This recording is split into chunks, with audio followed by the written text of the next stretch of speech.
হরে কৃষ্ণ। সকলকে আজকের ক্লাসে স্বাগতম। তো গতদিন আমরা দেখেছি এগুলো হচ্ছে বিষধর সর্পের মতো, সেগুলোকে কূর্মের মতো করে ব্যবহার করতে হয়।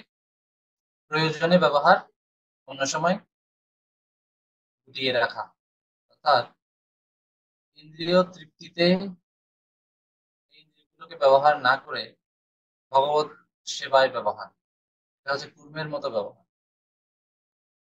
জড় বিষয় হতে ইন্দ্রিয়গুলোকে প্রত্যাহার করতে, মানে বিষয়ের বেলায় ইন্দ্রিয়গুলো দিয়ে থাকবে, আর কৃষ্ণ সেবার বেলায় ইন্দ্রিয়গুলো ব্যবহৃত হবে। ব্যবহার, প্রত্যাহার। হ্যাঁ, এটা ভালো, এইভাবে বুঝতে হবে। প্রত্যাহার কখন? বিষয়ের ক্ষেত্রে প্রত্যাহার, আর সেবার ক্ষেত্রে, কৃষ্ণ সেবার ক্ষেত্রে ব্যবহার। তো ব্যবহার, প্রত্যাহার। এখন কথা হচ্ছে, এই প্রত্যাহার, এই যে জড় বিষয়ের থেকে নিজের ইন্দ্রিয়গুলোকে বের করে আনা বা এতে প্রত্যাহার করা বা নিবৃত্ত রাখা, এটা কিন্তু সহজ বিষয় নয়। কিভাবে করা যাবে, সেটা সহজ করা যাবে কিভাবে, সেটা আমরা এখন দেখব। ভগবান অর্জুনকে বলবেন, চৈতি পড়ো। শ্লোক 59 থেকে 61। হে অর্জুন, কোন দেহধারী জীব জোর করে তাদের ইন্দ্রিয়কে বিষয়ভোগে নিবৃত্ত রাখতে পারে, কিন্তু তার মন থেকে ইন্দ্রিয় সুখের প্রতি আসক্তি দূর হয় না। কিন্তু যিনি উচ্চতর আনন্দ আস্বাদন করেন, তার অন্তর হতে আপনা থেকেই সমস্ত বিষয়ভোগের বাসনা দূর হয়। হে কুন্তেয়, ইন্দ্রিয়গুলি এতই বলবান যে অনেক দৃঢ় সংযত মানুষের চিত্তকেও বিক্ষিপ্ত করে। তাই তার যিনি আমার প্রতি উত্তমা ভক্তি লাভ করে ইন্দ্রিয়বেগ নিয়ন্ত্রণ করেছেন, তিনি স্থিতপ্রজ্ঞ। বিশ্লেষণ: ভগবান শ্রীকৃষ্ণ এখানে ব্যাখ্যা করেছেন, ভালো কিছুর স্বাদ না পেয়ে মন খারাপ কিছু ত্যাগ করতে পারে না। জোর করে ইন্দ্রিয় দমন করা সম্ভব নয়। যোগীরা বাহ্যিকভাবে তৃষ্ণা দূর হয় না। মন যখন কৃষ্ণ পদারবিন্দে আসক্ত হয়, তখন অপ্রাকৃত আনন্দ অনুভূত হয়। তা এতই সুন্দর ও মধুর যে তখন তার প্রতি গন্ধময় বিষয়ভোগে অনুরাগ থাকে না।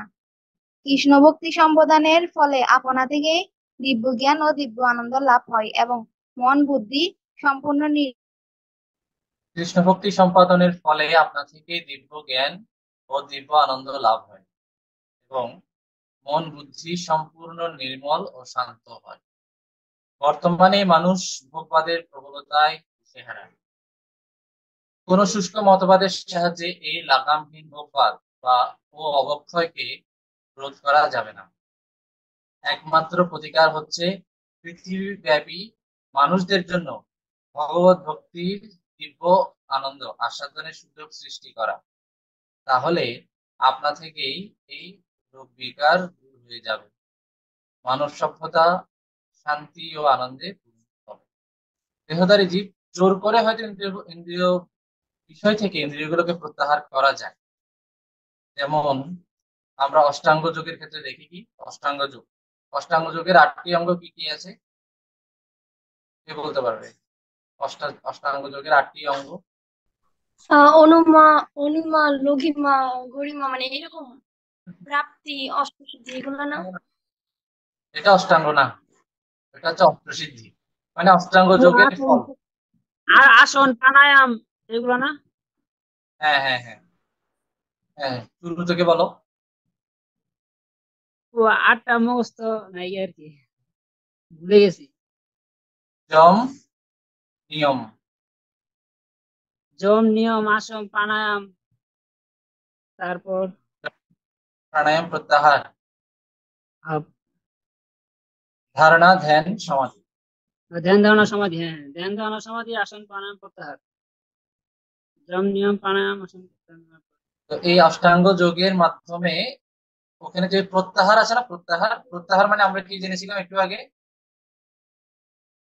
বিষয় থেকে ইন্দ্রিয়গুলোকে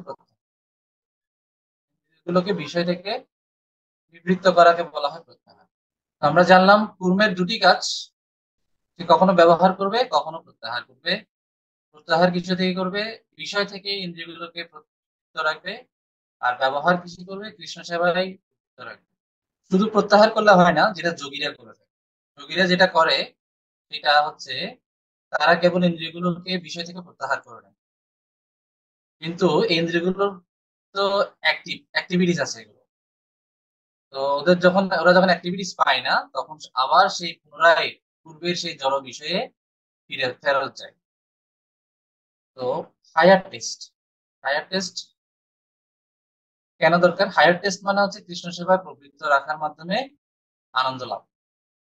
তখন ইন্দ্রিয়গুলো নির্মল হয় এবং আনন্দ পায়। দুটো কাজ হয়। যখন কৃষ্ণ সেবায় আমরা প্রবৃত্ত রাখি, শুধু যে আনন্দ পাই তা না, এটা আস্তে আস্তে পিউরিফাইড হয়, নির্মল হয় এবং আনন্দ লাভ দুটোই হয়। পিউরিফিকেশন অ্যান্ড স্যাটিসফ্যাকশন দুটো আসে এখানে, সন্তোষ, আনন্দ এবং বিশুদ্ধি। এটা আমরা একটু লিখবো, এটা একটু গুছিয়ে আমরা এখন লিখে ফেলি, তাহলে সবাই ভুলে। 59 নম্বর শ্লোকটি অনেক গুরুত্বপূর্ণ একটা শ্লোক। বিষয়া বিনিবর্তন্তে নিরাহারস্য দেহিনঃ রসবর্জ্যম পরম দৃষ্টা নিবর্ততে। বিষয়া বিনিবর্তন্তে নিরাহারস্য দেহিনঃ। বিষয়া বিনিবর্তন্তে, এই বিষয় থেকে বিনিবর্তন্তে মানে নিবৃত্ত করাটা সহজ বিষয় নয়। পরম দৃষ্ট নিবর্ততে মানে উচ্চতর স্বাদ। পরম দৃষ্ট মানে হচ্ছে উচ্চতর স্বাদ যখন লাভ হয়, তখনই কেবল ইন্দ্রিয়গুলো এই নিকৃষ্ট স্বাদগুলো পরিত্যাগ করে, এর আগে তারা ছাড়তে চায় না। যেমন কেউ যদি 1 কোটি টাকা পায়, তখন সে 1 লাখ টাকার মায়া ছাড়বে না। হলে যার কাছে 10 টাকা আছে, তার কাছে 1 লাখ টাকাটা অনেক বড় টাকা, কিন্তু 1 কোটি টাকা পেয়ে গেলে তখন আবার এটা সে ছেড়ে দেবে। যেমন প্রাপ্তি সহায়তা সাহার কাছে যদি 1,000 টাকা থাকে, সে স্বাভাবিকভাবে 100 টাকা মন্দিরে দান করতে তার কষ্ট হবে না। কিন্তু তার কাছে আছে 100 টাকা, তখন সে আর 100 টাকা দান করতে চাইবে না, তখন সে 10 টাকার নোট একটা দিয়ে চলবে। তো এটা নির্ভর করছে আমার ভেতরে কি আছে। কেউ যদি উচ্চতর স্বাদ পায়, তখন সে নিকৃষ্ট স্বাদগুলো ছাড়বে, না হলে ছাড়বে না। বাইরে থেকে মানে আমি যতই বৈরাগ্যের অভিনয় করি না কেন, ভেতরে ঠিকই বাসনা। যেরকম হচ্ছে শবরীমণি শবরীমণির কাহিনী সবাই জানেন নাকি? তারপরে একটু ছোট করে বলি। শবরীমণি, তিনি পানির নিচে ধ্যান করতে গেছেন, তিনি একজন যোগী ছিলেন। তিনি এই লোকালয়ে চারিদিকে চারিদিকে মায়ার আকর্ষণ, এটা দেখে তিনি বলছেন, না আমি এখানে এখানে কোনো সাধনা করবো না, আমি পানির নিচে সাধনা করবো। পানির নিচে চলে গেছে, সেখানে দুটো মাছের মধ্যে সম্পর্ক দেখে তার ভেতরে কাম ভাব বাসনা জাগ্রত হলো। তখন সে উঠে এসে 50টা বিয়ে করেছে, একটা দুটো নয়। তো সামান্য দুটো মাছের মিলন দেখে, আর এদিকে হরিদাস ঠাকুর, তার কাছে স্বয়ং লক্ষ্যহীরা তিনি চলে এসছেন। লক্ষ্যহীরা তাকে বিভিন্ন রকমের অফার দিচ্ছে, বিভিন্ন ভোগ বাসনের অফার দিচ্ছে, তাতে সে একটুও বিচলিত হচ্ছে না, হয়নি। 3 দিন ধরে লক্ষ্যহীরা তাকে বিভিন্নভাবে প্রলোভিত করার চেষ্টা করেছেন, তাকে মানানোর চেষ্টা করেছেন, আকর্ষণ করার চেষ্টা করেছেন। হরিদাস ঠাকুর উল্টো তাকেই ভক্ত বানিয়ে ফেলেছে। তো এই হচ্ছে একজন যোগী আর একজন ভক্তের মধ্যে পার্থক্য। তিনি ছিলেন যোগী, হরিদাস ঠাকুর ছিলেন ভক্ত, শবরীমণি ছিলেন যোগী। তো তিনি হরিদাস ঠাকুর তিনি হরিনাম রূপ উচ্চতর স্বাদ লাভ করেছেন। তুলসী সেবা করতেন, হরিনাম করতেন, তিনি ভগবত আরাধনা করতেন। কিন্তু শবরীমণি তার ইন্দ্রিয়গুলোকে সেইভাবে ব্যবহার করেনি, তিনি ইন্দ্রিয়গুলোকে জোর করে আবদ্ধ রাখতে চেয়েছে। তাহলে কি কি হয়? জোর করে যখন মানে কৃষ্ণ সেবা না করে যখন কেউ বৈরাগ্য অনুশীলন করে, তখন তার ইন্দ্রিয়গুলো আরো বেশি প্রবল হয়ে যায়, শক্তিশালী। ঠিক যেরকম নদীতে বাঁধ দিলে যা হয় আর কি।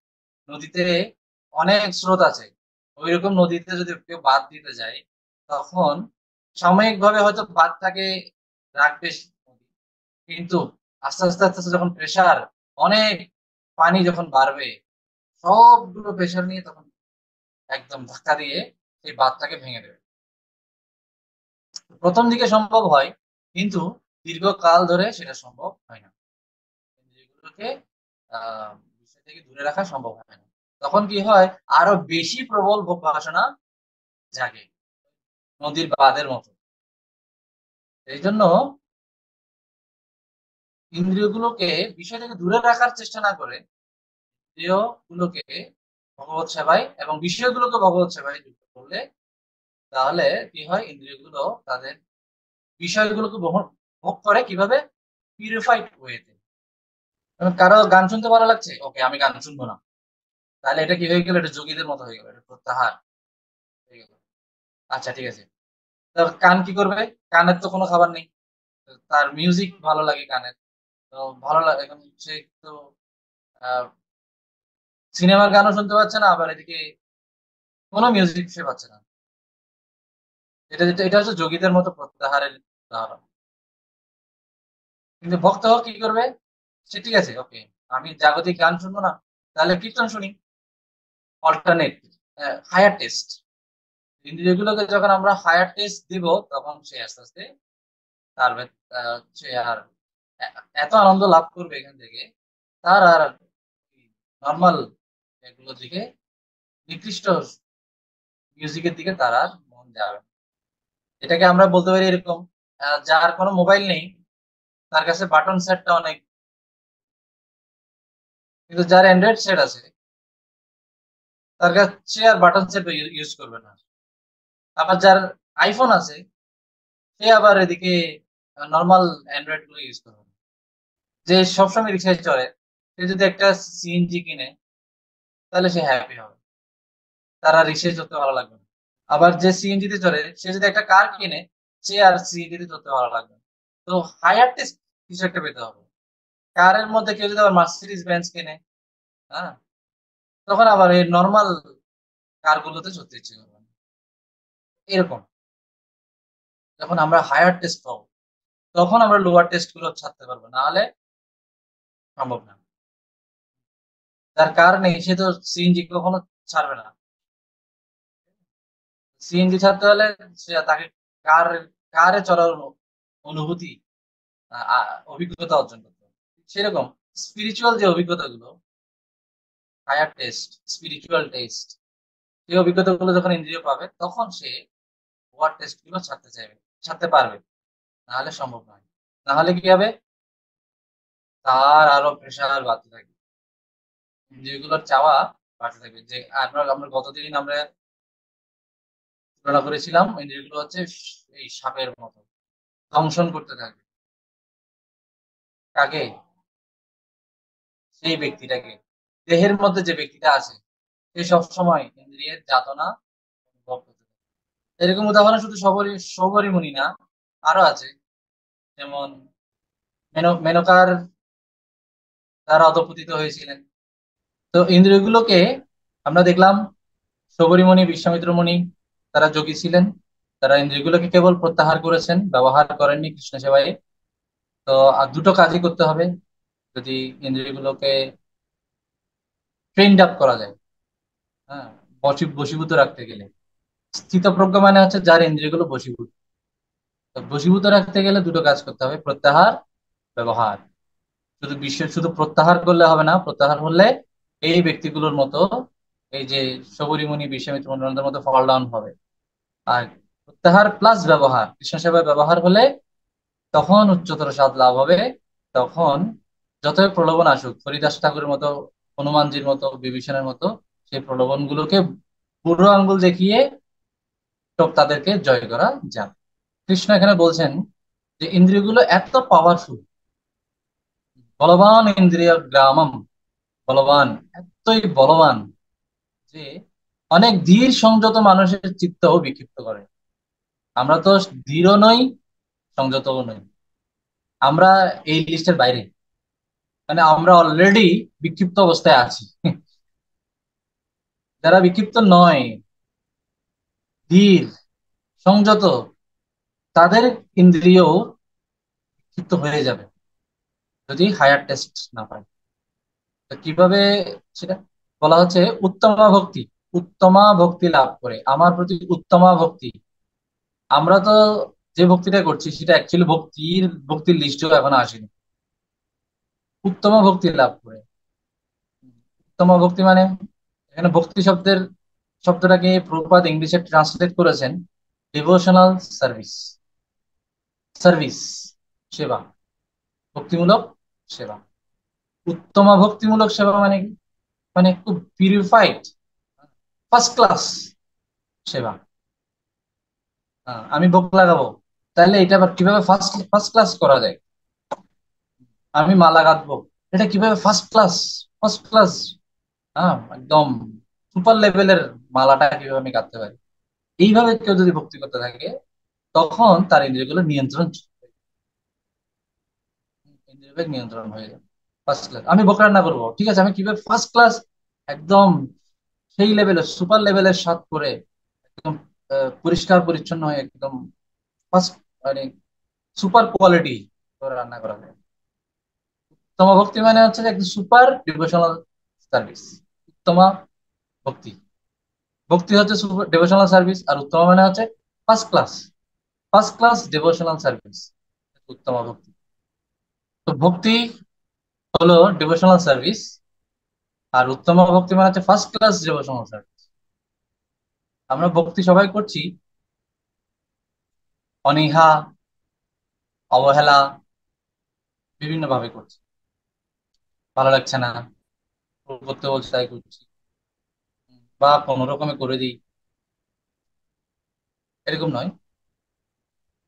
যতটা বিশুদ্ধ পরিচ্ছন্ন হয়ে করা যায় একটা সেবা, যতটা পবিত্র হয়ে এবং সর্বোচ্চ ভালোবাসা এবং গুরুত্ব দিয়ে একটা যে কোনো সেবা, এটা যে কোনো সেবা হতে পারে। এটা যদি এমনকি ঝাড়ু দেওয়ার সেবাটাও হয়, আমি বেশ সুন্দরভাবে ঝাড়ুটা দেবো, কোনো ময়লা থাকবে না, এখানে যাতে ভক্তরা বসে সুন্দরভাবে জপ করতে পারে বা তাদের কার্যক্রম করতে পারে। এটা মন্দিরে হোক, ঘরে হোক, সুন্দরভাবে। এই বাসাটা হচ্ছে ভগবানের বাসা, আমি এই ভগবানের রুমটাকে খুব সুন্দরভাবে আসনটাকে পরিষ্কার পরিচ্ছন্ন রাখবো, কোন রকম জাগতিক প্রাপ্তির বাসনা না রেখে। ও, আমি যদি ভালো করে রান্না করি, খুব টেস্ট হলে সবাই খুব প্রশংসা করবে। মালাটা সুন্দর করে গাঁথলে, হ্যাঁ, গাঁথিয়া মালতীর মালা দেব দোহার গলে, ওইখানে আমার নামও বলবে। গদাধরের গাথা মালা, ওই জায়গায় গদাধরের গাথা মালা না বলে বলবে কি প্রাপ্তি সাহার গাথা মালা, এইরকম আমার নাম বলবে। এইরকম কোনো ধরনের বাসনা না দেয়। বা আমি খুব ভালো মৃদঙ্গ বাজাই, আমাকে ভিডিওতে দেখানো হবে, আকাশ আবার এরকম চিন্তা ভাবনা করবে না, ঠিক আছে? যখনই মৃদঙ্গ বাজাবে, কোন রকম বাসনা না রেখে করবে, যাই করবে, কোন ধরনের, কেবল কৃষ্ণ সন্তুষ্ট হচ্ছে কিনা, শুধু এখানেই আমার নজর থাকবে, আর কোথাও আমার নজর থাকবে না। তখন এটা ফার্স্ট ক্লাস ডিভোশনাল সার্ভিস হবে, তখন এটা সার্ভিস হবে। সার্ভিস মানে হচ্ছে যেখানে আমি নেই, যার জন্য করছি তিনি আছেন আমার মাথায়, আমার চিন্তায় সেব্য আছে, ঠিক আছে? কর্ম আর ভক্তির মধ্যে হচ্ছে তফাৎ। কর্ম মানে কর্মের উদ্দেশ্যের মধ্যে থাকে কে? আমি। আর ভক্তির উদ্দেশ্যের মধ্যে থাকে কে? সেব্য, মানে যার জন্য করছি। এই ভক্তি শব্দটা কেবল কৃষ্ণের বেলায় ব্যবহার করা যায়। তার মানে সেব্য মানে হচ্ছে কৃষ্ণ। ষড়বেগ কি কি, এটা কে বলতে পারবে? ষড়বেগ, 6টি বেগ কি কি? তখন ষড় ইন্দ্রিয় দমন করা যায় যদি আমরা কৃষ্ণ সন্তুষ্টির জন্য সবকিছু করি। ষড়বেগ কি কি? বাক্যের বেগ, মনের বেগ, ক্রোধের বেগ, জিহ্বার বেগ, উদর বেগ এবং হস্তের বেগ। বাচো বেগম, মনস বেগম, বাচো বেগম, वेगम मनसो जीववेगम उदरपस्थवेगम एतान वेगान यो विषहेत धीर सर्वानपि इमां स पृथिवीं सर्वामपि इमां पृथिवीं शिष्य এতান বেগান, এই যে সমস্ত বেগ বিষহেত বিশেষভাবে সহ্য করেন। বিশেষভাবে সহ্য করা মানে কি, দমন করা মানে কি, এইভাবে ভক্তির মাধ্যমে। হ্যাঁ, ধীর, তখন তিনি ধীর হন। ধীর মানে স্থিতপ্রজ্ঞ ব্যক্তি। তখন তিনি সারা পৃথিবী ব্যাপী শিষ্য গ্রহণ করতে পারেন, মানে সবার গুরু হতে পারেন। গুরু হওয়ার এটা হচ্ছে প্রথম ক্রাইটেরিয়া, যে তিনি স্থিতপ্রজ্ঞ হবেন। স্থিতপ্রজ্ঞ মানে কি, এখানে সে শব্দার্থের মধ্যে লেখা আছে নিচে, স্থিতপ্রজ্ঞ জড় বাসনা থেকে সম্পূর্ণ মুক্ত হয়ে যার মন নিষ্কলুষ হয়েছে, যার প্রজ্ঞা ভগবানে স্থিরভাবে নিবদ্ধ হয়েছে, তাকে বলা হয় স্থিতপ্রজ্ঞ। যার প্রজ্ঞা, প্রজ্ঞা মানে বুদ্ধি, মন কলুষ মুক্ত হয়েছে আর বুদ্ধি নিবদ্ধ হয়েছে, স্থির হয়েছে, তো প্রজ্ঞা ভগবানে স্থির হয়েছে, তখন বলা হয় স্থিতপ্রজ্ঞ বা স্থির বুদ্ধি বা ধীর। তিনি হচ্ছেন প্রকৃত ধীর ব্যক্তি। মন কলুষমুক্ত হয়েছে আর বুদ্ধি স্থির হয়েছে। মন কিভাবে কলুষমুক্ত হয়েছে? বাসনা দূর হয়ে গেছে, বিষয় বাসনা মন থেকে দূর হয়ে গেছে। তাহলে মনের কলুষতাটা হচ্ছে বাসনাগুলো, এগুলো দূর হয়ে গেছে, এই যে পিউরিফিকেশন। এবার এই শ্লোকটায় যে এই যে অনেক ধীর সংযত মানুষকে, মানুষের চিত্তকে বিক্ষিপ্ত করে, এই কথাটা শুধু এখানে না, এটা ভাগবতমেও আছে, চৈতন্য চরিতামৃত আছে। আমি তিনটা জায়গা থেকে আপনাদেরকে শ্লোকগুলো দেখাচ্ছি। আমরা পড়ছিলাম ইন্দ্রিয়গুলো এতই বলবান যে অনেক ধীর সংযত মানুষের চিত্তকে বিক্ষিপ্ত করে। এটা শুধু ভগবান বলেছেন তা নয়, এখানে তিনটা জায়গার রেফারেন্স আছে, একই কথা, একদম একই, সেম কথা তিন জায়গাতে আছে, গীতায়, শ্রীমদ্ ভাগবতে, চৈতন্য চৈতামৃত। জিবিসি, গীতা, ভাগবত, চৈতন্য চৈতামৃত, জিবিসি। গীতাতে এই যে শ্লোক 60, যে শ্লোকটা আমরা পড়ছি সেটা, यतते ह्यपि कौन्तेय पुरुषस्य विपश्चितः इन्द्रियाणि प्रमाथीनि हरन्ति प्रसभं मनः। হে কৌন্তেয়, ইন্দ্রিয় সমূহ এতই বলবান এবং ক্ষোভকারী যে তারা অতি যত্নশীল বিবেক সম্পন্ন পুরুষের মনকেও বলপূর্বক বিষয়াভিমুখে আকর্ষণ করে। এখানে পুরুষের মানে কোন নির্দিষ্ট জেন্ডারকে বোঝানো হয়নি। পুরুষের মানে মানুষ, যেমন ম্যান ইজ মর্টাল, মানে কি পুরুষেরা মরণশীল আর নারীরা মরবে না কোনোদিন, তা নয়। এখানে ম্যান মানে হচ্ছে হিউম্যান। পুরুষ মানে এখানে বোঝানো হচ্ছে কোন পুংলিঙ্গকে বোঝানো হচ্ছে না, স্ত্রীলিঙ্গ, পুংলিঙ্গ এবং কি নিউটার জেন্ডার যারা আছে তারা। ভাগবতমে পুরুষ বলা হয়নি, ব্যক্তি বলা হয়েছে। কি বলা হয়েছে? মাত্র সস্রাদুহিতা বা নাবিবিক্তাসনো ভবেৎ বলবান ইন্দ্রিয় গ্রাম বিদ্বাংস বিদ্বাংসমপি কর্ষতি। মাতা, ভগ্নী অথবা কন্যার সঙ্গে এক আসনে উপবেশন করা উচিত নয়, কারণ ইন্দ্রিয়গুলি এতই প্রবল যে তা বিদ্বান ব্যক্তিকেও যৌন জীবনে আকৃষ্ট করতে পারে। এখানে বলা হচ্ছে বিদ্বান ব্যক্তি, আমরা তো বিদ্বান বিদ্বান নয়, সাধারণ ব্যক্তি। বলা হচ্ছে কেউ যদি বিদ্বান ব্যক্তিও হয়, গীতাতে বলা হয়েছে বিবেক সম্পন্ন পুরুষ, অতি যত্নশীল বিবেক সম্পন্ন পুরুষ। ভাগবতে বলা হচ্ছে বিদ্বান ব্যক্তি। আচ্ছা, চৈতন্য চরিতামৃতে কি বলা হচ্ছে? দুর্বার ইন্দ্রিয় করে বিষয় গ্রহণ, দারবী প্রকৃতি হরে মনের মনের অভিমান। ইন্দ্রিয়গুলি এতই, এমনই প্রবল ভাবে ইন্দ্রিয়ের বিষয়ের প্রতি আসক্ত যে কাষ্ঠ নির্মিত স্ত্রী মূর্তি পর্যন্ত মুনিদের চিত্ত হরণ করে। এখানে বলা হচ্ছে মুনিদের, গীতাতে বলা হয়েছিল যত্নশীল বিবেকবান মানুষ, ভাগবতে বলা হয়েছে বিদ্বান ব্যক্তি, এখানে আরো এক ডিগ্রি উপরে মুনি। মুনি ঋষি, তাদের চিত্ত হরণ করবে কে? কোন জীবিত নারী না, বলা হচ্ছে কাষ্ঠ নির্মিত স্ত্রী মূর্তি। এখানে স্ত্রী মূর্তি মানে এটা বোঝানো হয়নি যে স্ত্রীরাই আকর্ষণ করবে, শুধু তা নয়, অপোজিটও, কথাটাকে অপোজিট করেও একই ক্ষেত্রে প্রযোজ্য হবে। মুনিদের চিত্ত হরণ করে। দারবি প্রকৃতি হরে, দারবি, দারু, দারু মানে হচ্ছে কাঠ। দারু ব্রহ্ম বলি না আমরা জগন্নাথকে, কাঠের ভগবান। দারবি প্রকৃতি, দারবি প্রকৃতি হরে, হরে মানে হচ্ছে হরণ করে। কার মন হরণ করবে? মুনিরপি মন, যে মুনিরও এ হরণ করে থাকে। তো পিকচার, স্ট্যাচু,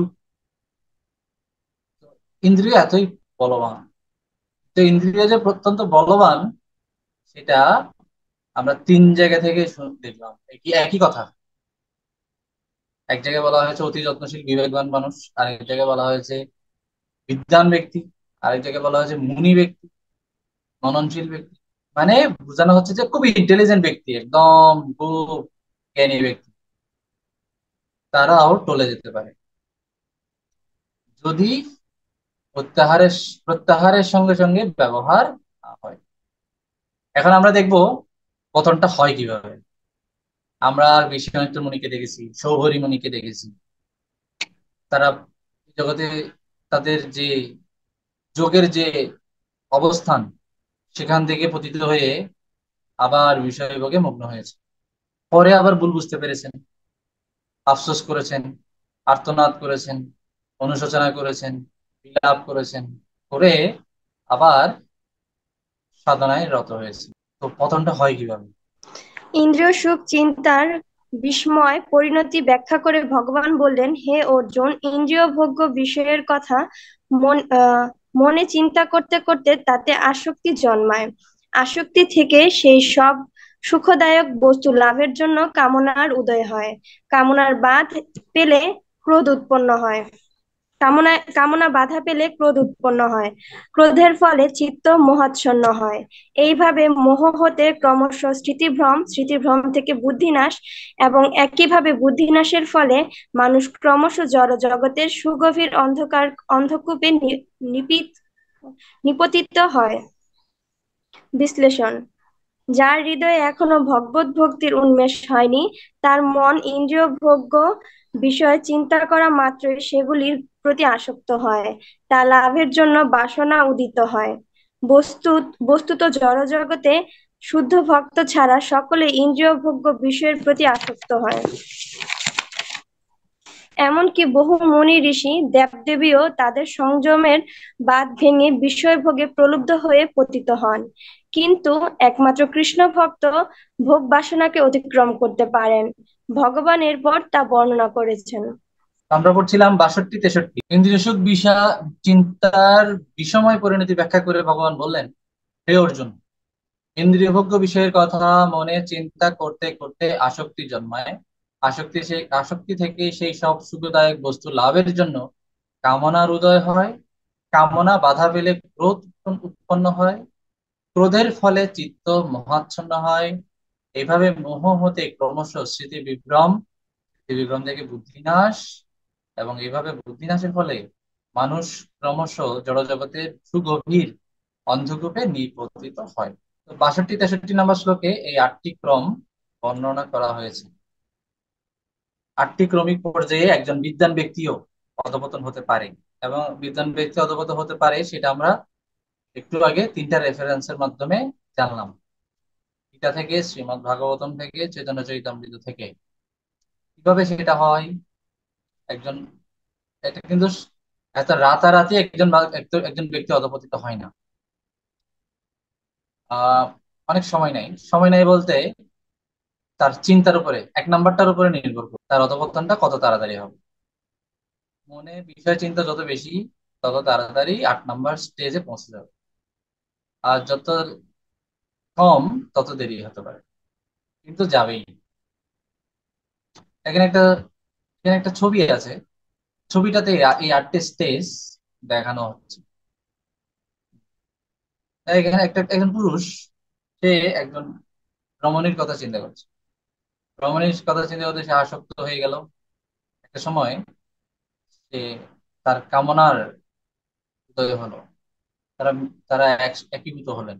কিন্তু এদিকে দেখা গেল কি সেই রমণীটা আরেকজনের স্ত্রী হতে পারে, বা বা কোনোভাবে বাধাপ্রাপ্ত হয়েছে। তার হয়তো তার আহ মা বাবা তাকে তার কাছে আসতে দেখছে না, বা কোনোভাবে কিছু একটা হয়েছে, বাধাপ্রাপ্ত হয়েছে, পুত্র উৎপন্ন হয়েছে। পুত্র উৎপন্ন হতে দেখা যাচ্ছে সে তার মানে বিওয়াইল্ডার্ড হয়ে গেছে, বিদ্যাহীন জ্ঞান হারিয়ে ফেলেছে। তখন দেখা যায় কি ওই মেয়েটাকে না পেলে সে হয় নিজে সুইসাইড করেছে, না হলে অ্যাসিড নিক্ষেপ করেছে, অথবা তার যদি অন্য কোনো প্রেমিক থাকে তাকে সে মেরে ফেলেছে, বা তার মা বাবাকে মেরে ফেলেছে, কিছু একটা করেছে। তো দেখা যাচ্ছে হয় যে জেলখানায় চলে গেছে, জেলখানায় গিয়ে তার মৃত্যুদণ্ড হলো। তো এটা একটা জাস্ট একটা এক্সাম্পল, অনেকটা বাংলা কাহিনী, বাংলা সিনেমার কাহিনীর মতো একটা এক্সাম্পল। তো এটা একটা এক্সাম্পল, এটা বিভিন্ন ভাবে আমাদের বিভিন্ন দিক থেকে ঘটতে পারে। এবং এই অধপতনটা শুধু যে চোখের ক্ষেত্রে হবে তা না, কানের মাধ্যমে হতে পারে, পাঁচটা ইন্দ্রিয়ের, জ্ঞানেন্দ্রিয়ের যে কোনো একটা দিয়ে হতে পারে। এটা ত্বকের মাধ্যমে হতে পারে, চোখের মাধ্যমে, চক্ষু কর্ণ নাসিকা জিহ্বা ত্বক, যে কোনো একটা ইন্দ্রিয় এত পাওয়ারফুল হয় যে একটা মানুষকে সে অধপতিত গড়ে ফেলতে পারে। যে কোনো একটা ইন্দ্রিয়ের বিষয়ের চিন্তা, সবগুলো ইন্দ্রিয়ের বিষয়ের চিন্তা হতে পারে, বা যে কোনো একটা ইন্দ্রিয়ের বিষয়ের চিন্তা হতে পারে। পতঙ্গ চোখের মাধ্যমে সে আলোর প্রতি ধাবিত হয় এবং আগুনের মধ্যে ঝাঁপ দেয়। হাতি, মাতঙ্গ ত্বকের কারণে, মানে ইন্দ্রিয় সুখ, ত্বকের কারণে হস্তিনীর দিকে আকৃষ্ট হয়ে সে ধরা পড়ে, ফাঁদে পা দেয়, মানুষ তাকে ধরে ফেলতে পারে। হাতিকে ধরা হয় কিন্তু আরেকটা আরেকটা হস্তিনীকে দেখিয়ে দেখি, একটা প্রশিক্ষিত প্রশিক্ষিত হস্তিনী ওই হাতিটার সামনে সামনে দিয়ে যাবে, এবং একটা ফাঁদের কুয়ো আছে, কুয়া, একদম স্তূপ আবৃত কুয়া আছে, ঘাস টাস দিয়ে সেটা আবৃত। হস্তিনীটা সেটা পাশ কাটিয়ে চলে যাবে, কিন্তু হাতিটা ওর মধ্যে পড়ে যাবে। এইভাবে মানুষেরা তাকে ধরে। তো হস্তিনীটা খুব ট্রেন্ড আপ। এইভাবে দেখা যায়। তো ত্বকের কারণে আবার হরিণ, হরিণ হচ্ছে কানের মাধ্যমে, মাছ হচ্ছে জিহ্বার কারণে বড়শিতে টোপ গিলে ফেলে, বিনের মাধ্যমে তাকে সে এভাবে কোন একটা ইন্দ্রিয় তাকে পুরোটাই বশ করে ফেলতে পারে, কোন একটা ইন্দ্রিয়। আর মানুষের তো পাঁচটাই অ্যাক্টিভ। এতক্ষণ তো যে প্রাণীদের কথা বললাম, এই প্রাণীগুলোর ক্ষেত্রে একটা নির্দিষ্ট ইন্দ্রিয় অ্যাক্টিভ, তাকে ওইটা দিয়ে ধরা যাবে। মাছকে কখনো মিউজিক বাজিয়ে ধরা যাবে না। কিন্তু মানুষের পাঁচটা ইন্দ্রিয়ই খুব অ্যাক্টিভ, সে যে কোনো একটা দ্বারা অধপতিত হতে পারে। তো যে বিষয়ে চিন্তা তার মনের মধ্যে হচ্ছে, মনে যে বিষয়ে চিন্তা, যে কোনো একটি বা পাঁচটি বিষয়, যে কোনো একটা, যে কোনো একটার মাধ্যমে আমরা খুব জড়জগতে আটকে থাকি, অধপতিত হই। কারো কারো দেখা যাচ্ছে অপোজিট জেন্ডার খুব ভালো লাগে, আবার কারো কারো অপোজিট জেন্ডারের প্রতি তেমন আকর্ষণ নেই, কিন্তু গানের প্রতি খুব আকর্ষণ, এটা দিয়েই সেই জগতে আটকে আছে। আবার কারো কারো কাছে দেখা যাচ্ছে কি গানও ভালো লাগে না, অপোজিট জেন্ডার, তার ঘুরতে ভালো লাগে, তার সিনারি দেখতে ভালো লাগে, এটা দিয়ে সেই জগতে আটকে আছে। তার Rangamati, Bandarban, Khagrachari, Switzerland, Finland, Thailand, Maldives, Sri Lanka, Sweden, পৃথিবীতে যত সুন্দর সুন্দর জায়গা আছে সব দেখতে তার ভালো লাগে। কিন্তু চোখের শান্তি, চোখের কখন সে সে চিন্তা করে কখন আমি সুইজারল্যান্ড যাব, ঘুমিয়ে ঘুমিয়ে চিন্তা করে, ঘুমের মধ্যে স্বপ্ন দেখে সুইজারল্যান্ডে আছে, বরফ পরিষ্কার করতে। একটু শীতকালে চলে গেছে তো ভুলকালে, ভুল করে স্বপ্নটা ভুল করে শীতকালে দেখে ফেলেছে, যার কারণে বরফ পরিষ্কার। 62 63 হচ্ছে আটটা, আটটা স্তর। 64 65 হচ্ছে সেখান থেকে মুক্ত হওয়ার আরো আটটা স্তর। 64 65 আমরা একটু পড়বো।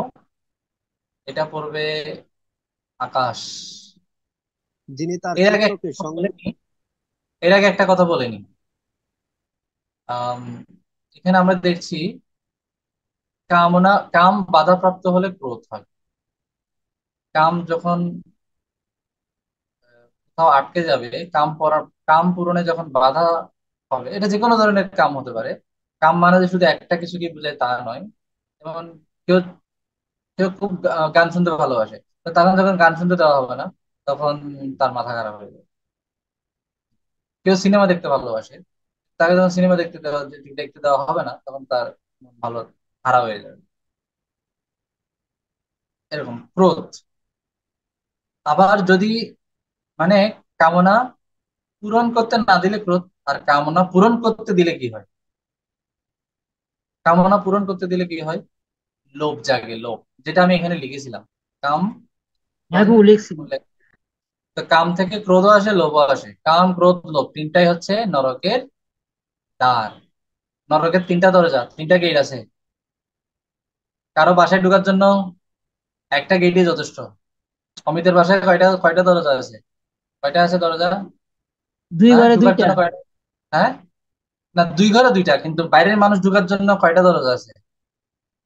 হ্যাঁ গো, একটা। একটা। নরকের কয়টা দরজা আছে জানো? বিশাল বিশাল তিনটা দরজা আছে।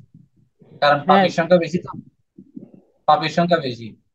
সবাই একসাথে ঢুকতে গেলে জ্যাম লেগে যায়। তিনটা বড় বড় গেট বানানো হয়। বুঝা গেছে? পাপীদের সংখ্যা বেশি। এজন্য বড় বড় তিনটা গেট আছে। সেটা কি? কাম, ক্রোধ, লোভ। ত্রিবিধ নরকেস্যেদম দ্বারম। ত্রিবিধ, তিনটা নরকের দ্বার আছে। আকাশ পড়ো 65। আজকে আমরা একটু বেশি সময় নিয়ে চ্যাপ্টারটা। শ্লোক 64 থেকে 65। ভক্তিযোগের গতি। যিনি তার চিত্তকে সংযত করে জড় বিষয়ের প্রতি আসক্তি বা দেশ থেকে মুক্ত হন এবং ইন্দ্রিয়গণকে ভগবানের সেবায় নিযুক্ত করে ভগবত ভক্তি অনুশীলন করেন, তিনি ভগবানের কৃপা লাভ করেন। এইভাবে ভগবত কৃপায় তার সর্ব দুঃখ ধ্বংস হয়, তার চিত্ত প্রসন্ন হয় এবং তার বুদ্ধি পরমানন্দময় চিন্ময় স্তরে অধিষ্ঠিত হয়। জড় বিষয়ী ভোগী, ভোগকামী এবং ভগবত সেবা পর ভক্ত। মনে ইন্দ্রিয় ভোগ্য বিষয়ের ধ্যান, চিন বিষয়ে বিষয়ে আসক্তি, বিষয় লাভের জন্য কামনা, কামনার পরে পড়ো, বাধায় ক্রোধ। আকাশ এটা পরে একটু পড়বো। পরে পড়ো। আচ্ছা, হ্যাঁ, বিশ্লেষণ। বিশ্লেষণ করো। শুদ্ধ ভক্ত কেবল ভগবানের কৃপার উপর নির্ভরশীল। তার একমাত্র অভিলাষ হচ্ছে ভগবানের ইচ্ছা অনুসারে কাজ করা। তিনি ইন্দ্রিয়গুলোকে কেবল দমন করেন না, সেগুলোকে ভগবানের সেবায় নিয়োজিত করেন। এই রকম অনন্য চিত্ত ভক্ত ভগবানের অহেতুকী কৃপার প্রভাবে সমস্ত জড় কুলুষ হতে মুক্ত হন। তার চেতনা তখন শুদ্ধ হয়। তিনি সর্ব দুঃখ থেকে মুক্ত হয়ে ভগবত প্রসাদে সর্বত্রভাবে প্রসন্ন হন। এখন আমরা দেখব ইন্দ্রিয়ের এই, ওটা ছিল আগে আমরা 8টা ক্রম দেখেছি অধপতনের। এবার উন্নতির 8টা ক্রম দেখব। উন্নতির 8টা ক্রম, যেটা 64-65-তে বলা হয়েছে। 62-63 নম্বর শ্লোকে আমরা অধপতনের 8টি স্তর দেখলাম। 64-65 নম্বর শ্লোকে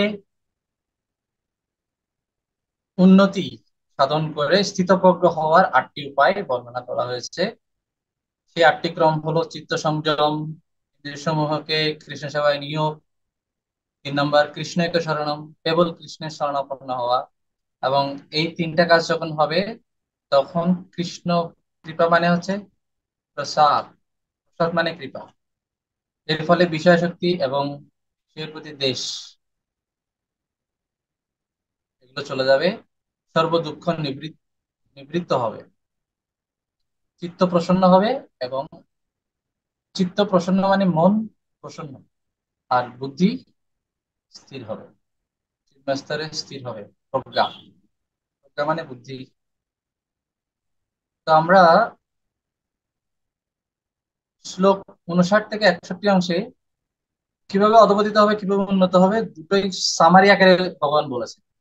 প্রথমে বলেছেন কিভাবে অধপতিত হবে, যে চিত্ত বিক্ষিপ্ত হবে এবং অনেক বুদ্ধিমান ব্যক্তিরও চিত্ত বিক্ষিপ্ত হবে, এতটুকু বলা আছে। আর উন্নতি কিভাবে করবে সংক্ষিপ্ত আকারে বলছে আমার প্রতি উত্তম ভক্তি করলে উন্নতি হবে। তো এখন কিভাবে চিত্ত বিক্ষিপ্ত হলে কি হবে, 62 থেকে 63-তে একদম অধপতনের পুরোটাই বলা, ক্ষিপ্ত হলে কি হবে।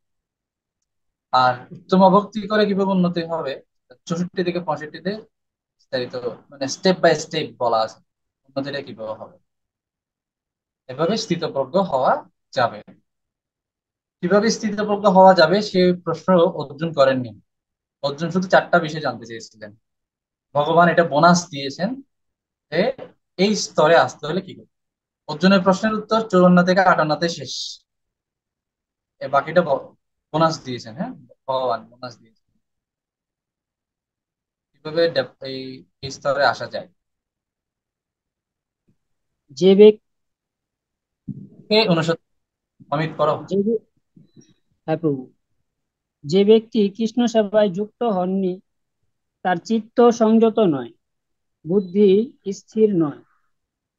এইরকম পারমার্থিক বুদ্ধিশূন্য ব্যক্তি সবসময় বিষয় তৃষ্ণার অধীন। আর বিষয় তৃষ্ণায় আকুল আর অশান্ত চিত্ত ব্যক্তির প্রকৃত সুখ কোথায়? অসংযত ব্যক্তির ইন্দ্রিয় সদা সর্বদা বিষয়ভোগ বিচরণ করছে। প্রতিকূল বায়ু যেমন নৌকাকে অস্থির করে তোলে, তেমনি যে কোনো একটি ইন্দ্রিয়ের আকর্ষণে অসংযত ব্যক্তি চিত্ত বিক্ষুব্ধ হয়, তার প্রজ্ঞাকে হরণ করে। অতএব হে মহাবাহ, ভক্তিযোগের মাধ্যমে যার ইন্দ্রিয় বিষয় হতে সম্পূর্ণ নিরাসক্ত সংযত হয়েছে তিনি স্থিত প্রজ্ঞ। এইরকম ব্যক্তি আধ্যাত্ম ভাবনায় সজাগ থাকেন, বিষয়ভোগের ক্ষেত্রে তিনি নিতে থাকেন। আর বিষয়াসক্ত মানুষ পরমার্থ বিষয়ে সদা নিত্য, কেবল ইন্দ্রিয় তৃপ্তিতে তারা জাগ্রত। বিশ্লেষণ: যার ভগবত তত্ত্ব জ্ঞান নেই সে জীবনের উদ্দেশ্য কি তা জানে না। বিষয় তৃষ্ণায় তার চিত্ত সর্বদা চঞ্চল, সে অশান্ত ও বিভ্রান্ত। জড়জাগতিক দিক থেকে অনেক জ্ঞানী বিদ্বান হলেও ভগবত ভক্তিহীন মানুষ কেবল ইন্দ্রিয় ভোগের চেষ্টা করে, ইন্দ্রিয়ের দাসত্ব করে। কৃত্রিম ভাবে ইন্দ্রিয় দমন করে সফল হওয়া যায় না। যে কোনো একটি ইন্দ্রিয়ের আকর্ষণেও মন যে কোনো মুহূর্তে বিক্ষিপ্ত হতে পারে। একমাত্র উপায় হচ্ছে মন বুদ্ধি ইন্দ্রিয়গণকে ইন্দ্রিয়গণের অধীশ্বর ভগবানের সেবায় নিয়োজিত করা। যারা জীবনের উদ্দেশ্য উপলব্ধি করেছেন তারা ভগবত সেবায় ব্রতী হন, কিন্তু বিষয়কামী মানুষের চিত্ত বিষয়ভোগ ব্যতীত আর কিছুতেই আকৃষ্ট হয় না। হরে কৃষ্ণ। এখন একটা চার্ট করতে হবে, পার্থক্যের চার্ট, ইন্দ্রিয়ভোগী অশান্ত ব্যক্তির এবং সংযমী শান্ত ব্যক্তির পার্থক্য। আগে আমরা যেভাবে চার্ট করেছিলাম দুটো কলাম করে সেরকম একটা চার্ট করতে হবে। সবাইকে আমি 2 মিনিট সময় দিচ্ছি। এইখান থেকে আমরা যা পড়লাম, বিশ্লেষণ থেকে যা পড়লাম, এখানে যত ইনফরমেশন আছে সবগুলোকে দুটো পার্ট করে একটা আরেকটার এগেনস্টে বসিয়ে দিতে হবে। এরকম একটা চার্ট করে এখানে আমরা ইন্দ্রিয়ভোগী এবং স্থিতপ্রজ্ঞ ব্যক্তি দুটো, এই দুই ক্যাটাগরির মধ্যে আমরা একটা আরেকটা পার্থক্য লিখতে থাকবো। দেখি কার কি কি পার্থক্য বের হয়েছে। প্রাপ্তি সাহা দুটা বলুন। জীবনের উদ্দেশ্য জানে না। প্রথমে আমরা দেখছি তার চিত্ত সংযত নয়। হ্যাঁ প্রভু, চিত্ত সংযত নয়। আর এটা আর এনে আর একটা হচ্ছে হলো সংযত চিত্ত। তারপর প্রভু বুদ্ধি স্থির নয়। তারপর আর কি আছে? বিষয় তৃষ্ণায় অধীর। ইন্দ্রিয়ের দাসত্ব করে। পারমার্থিক বুদ্ধি শূন্য। এখানে যেরকম আছে সেরকম সিরিয়ালি যা যা পাওয়া যায়। তারপর বিষয় তৃষ্ণার অধীর।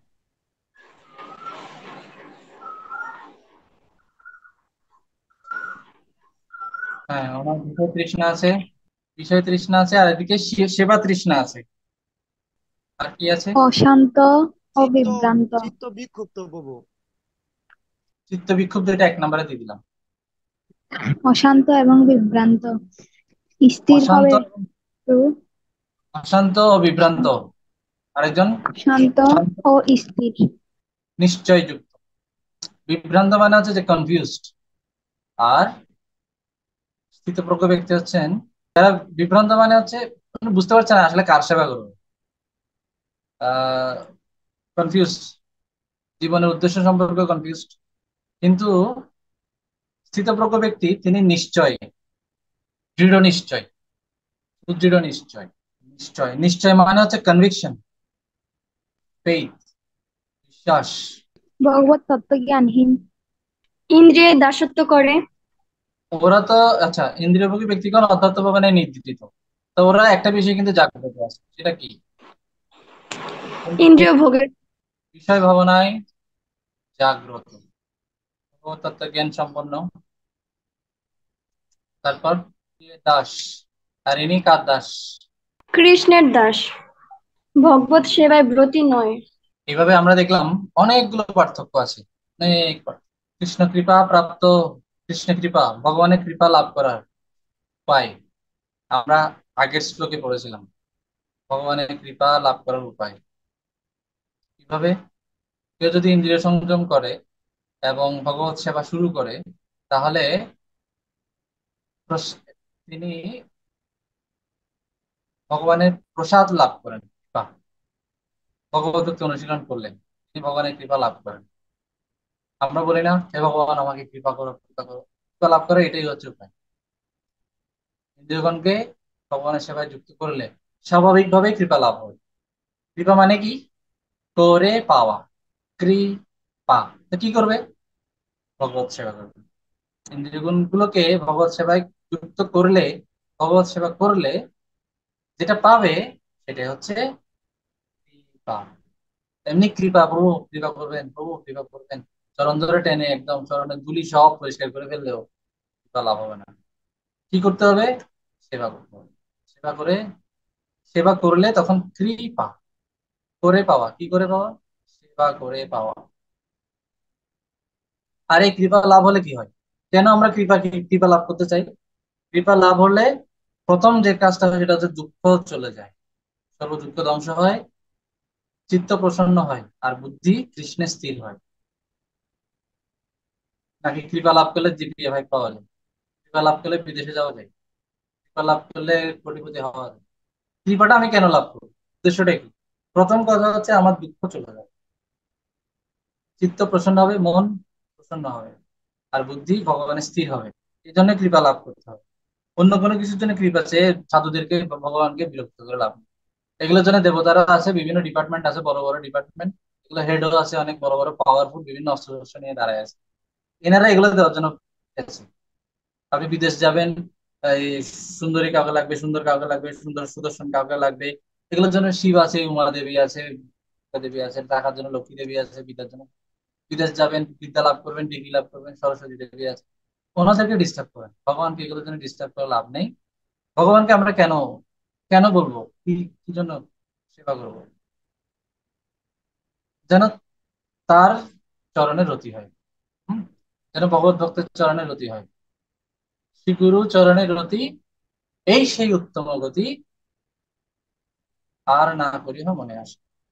ভগবানের রতি, আমার মতি গতি, মতি এবং রতি যেন হয় ভগবানের চরণে, এই জন্য কৃপা লাভ করবো। অন্য কোনো কিছুর জন্য কৃপা চেয়ে লাভ নেই। এগুলোর জন্য দেব দেবীরা আছে, ওনাদের কাছে চাইতে পারেন। তবে ওনাদের কাছেও চাওয়ার পরামর্শ ভগবান দেননি।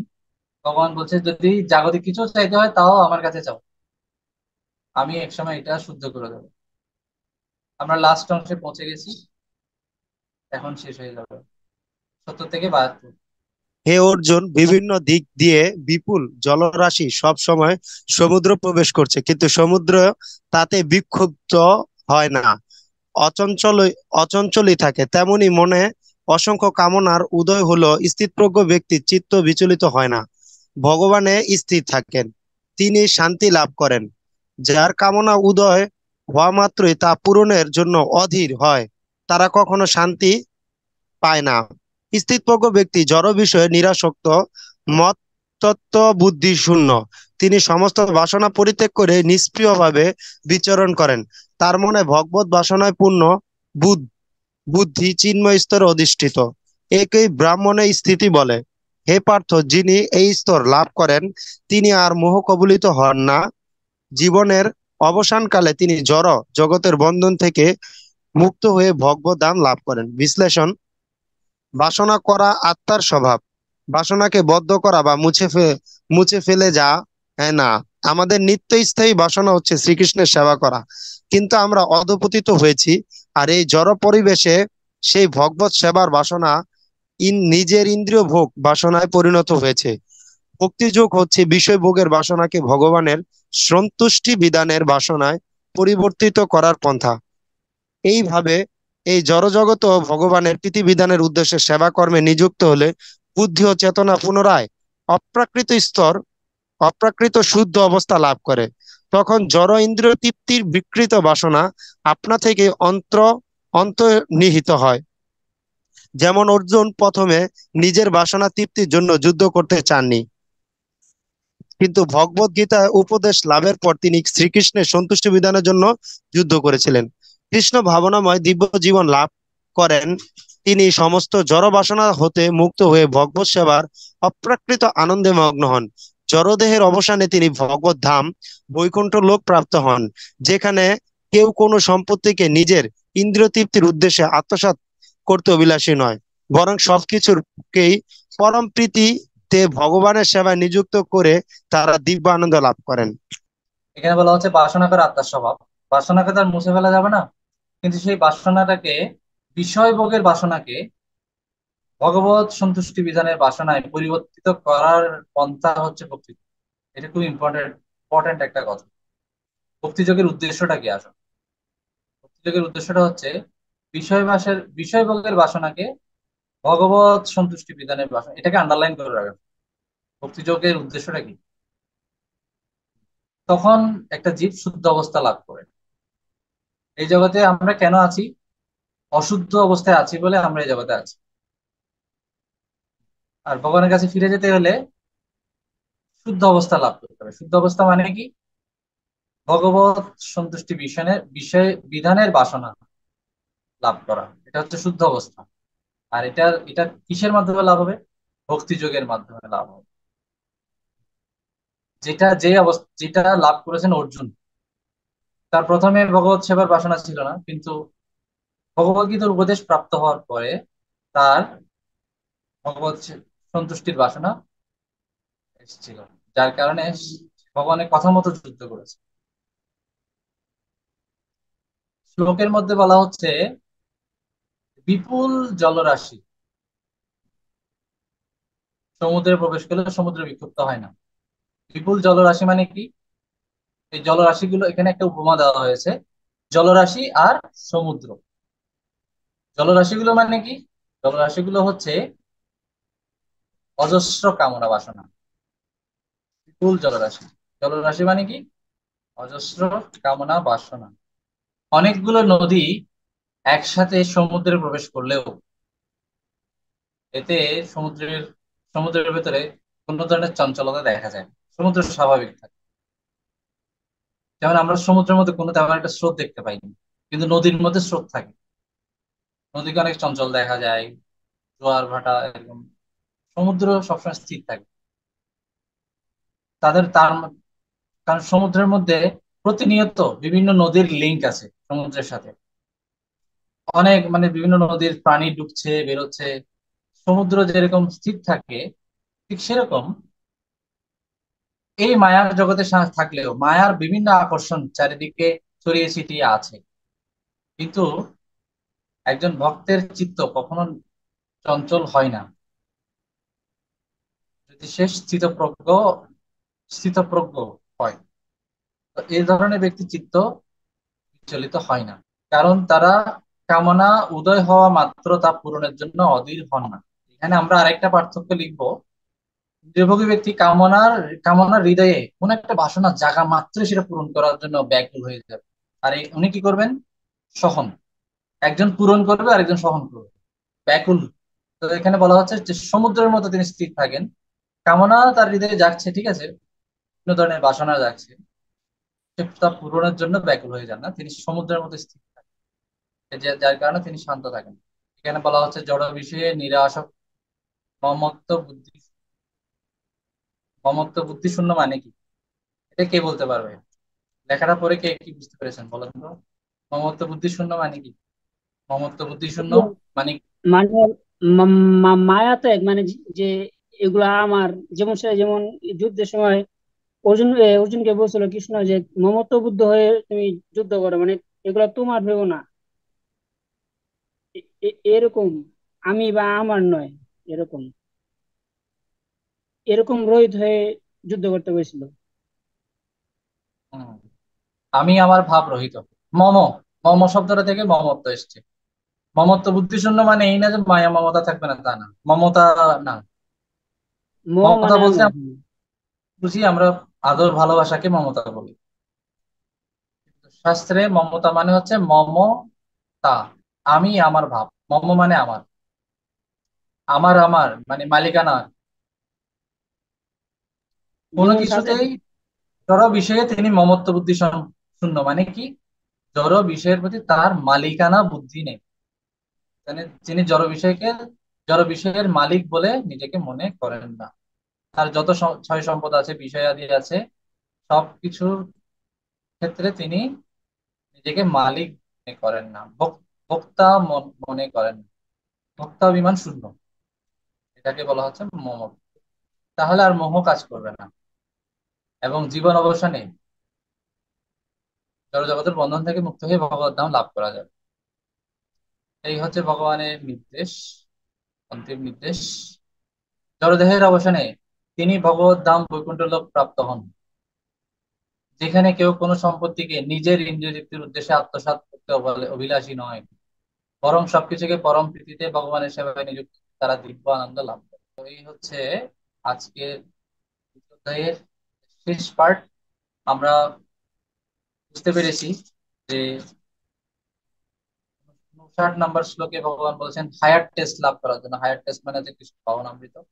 এই কৃষ্ণ ভবনামৃত লাভ করতে হলে উত্তম ভক্তি করতে হবে, ফার্স্ট ক্লাস ভক্তি করতে হবে। আর যারা হায়ার টেস্ট লাভ করেনি, তারা অধপতিত হয়। এই জগতে অধপতিত হওয়ার 8টা স্তর আমরা দেখেছি। আর যারা হায়ার টেস্ট লাভ করে, ফার্স্ট ক্লাস ভক্তি করে, তারা স্থিতপ্রজ্ঞ হয়। স্থিতপ্রজ্ঞ ব্যক্তিরা ব্রাহ্মী স্থিতি লাভ করে। ব্রাহ্মী স্থিতি মানে হচ্ছে সেরকম একটা স্থিতি যে স্থিতিতে কোনো ধরনের চিত্ত বিচলিত হয় না, মায়ার আকর্ষণ থেকে বিচলিত করে না, সেরকম একটা স্থিতি। এবং সবসময় ভগবত সেবাই স্থির থাকে মন, ভগবানের রতিমতি থাকে, সেই স্থিতিকে বলা হয় ব্রাহ্মী স্থিতি।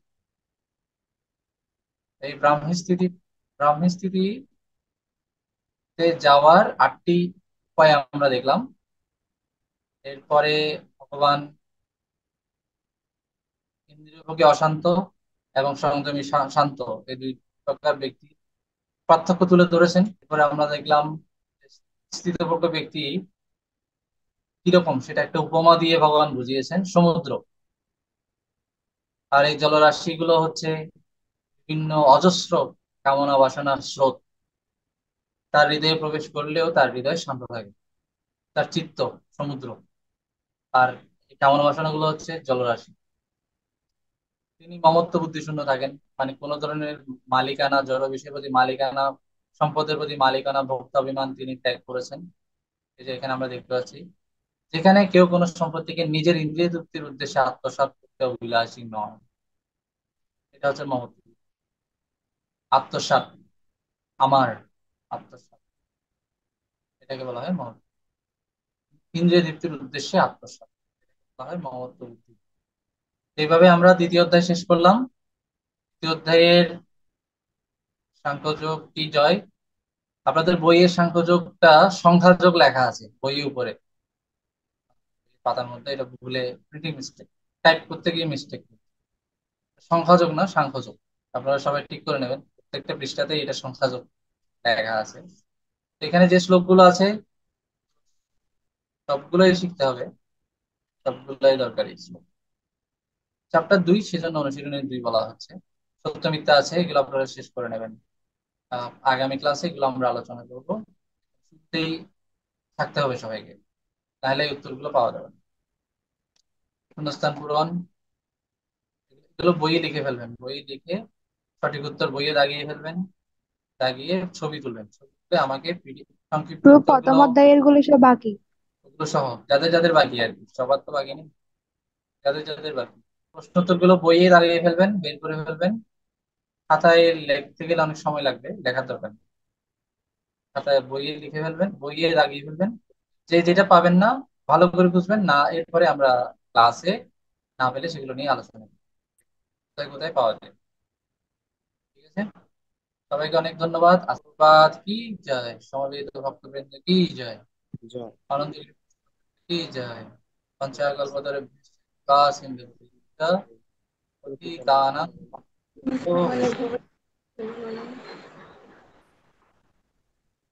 সবাই ভালো থাকুন, সুস্থ থাকুন। হরে কৃষ্ণ।